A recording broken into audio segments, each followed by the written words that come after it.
कांग्रेस ने मायावती को इंडिया गठबंधन में शामिल होने का न्योता दिया। यूपी कांग्रेस के प्रभारी अविनाश पांडे के एक बयान पर एक बार फिर से समाजवादी पार्टी कांग्रेस गठबंधन में दरार की अटकलें तेज हो गईं।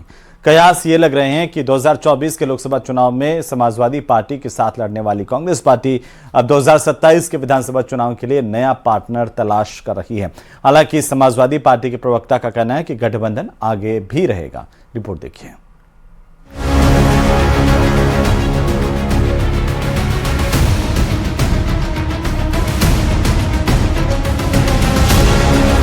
यूपी कांग्रेस प्रभारी अविनाश पांडे ने अपने बयान से एक बार फिर यूपी का सियासी पारा हाई कर दिया है।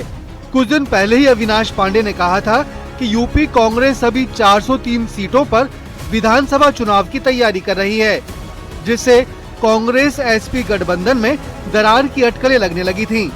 लेकिन इस बार तो उन्होंने मायावती को ही इंडिया गठबंधन में आने का न्योता दे दिया है। ताकत देने का एक ही माध्यम है बेहतर संगठन।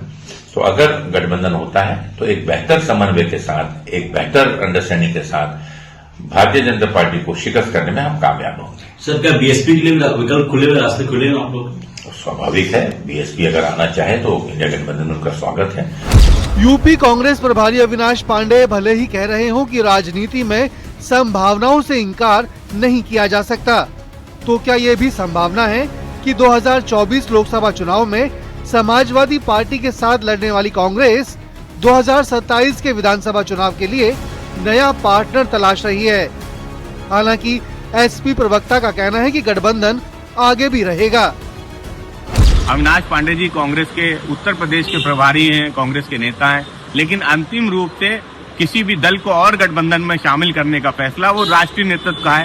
अविनाश पांडे जी के विचार हो सकते हैं, वो कुछ भी कह सकते हैं, लेकिन दोनों ही दलों के राष्ट्रीय नेतृत्व को ही ये तय करना है कि किसी और दल को भी गठबंधन में शामिल करना है या नहीं शामिल करना है। समाजवादी पार्टी समझती है कि उत्तर प्रदेश में समाजवादी पार्टी मजबूत है। 2017 के विधानसभा चुनाव में 2012 के चुनाव के मुकाबले एसपी को 177 सीटों का और कांग्रेस को 21 सीटों का नुकसान हुआ था। एसपी को 21.8%, जबकि कांग्रेस को 6.2% वोट मिले थे।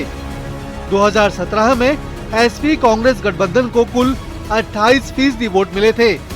ऐसे में कयास लग रहे हैं कि कांग्रेस पुराने रिकॉर्ड को देखते हुए 2027 के विधानसभा चुनाव में नए पार्टनर की तलाश में है।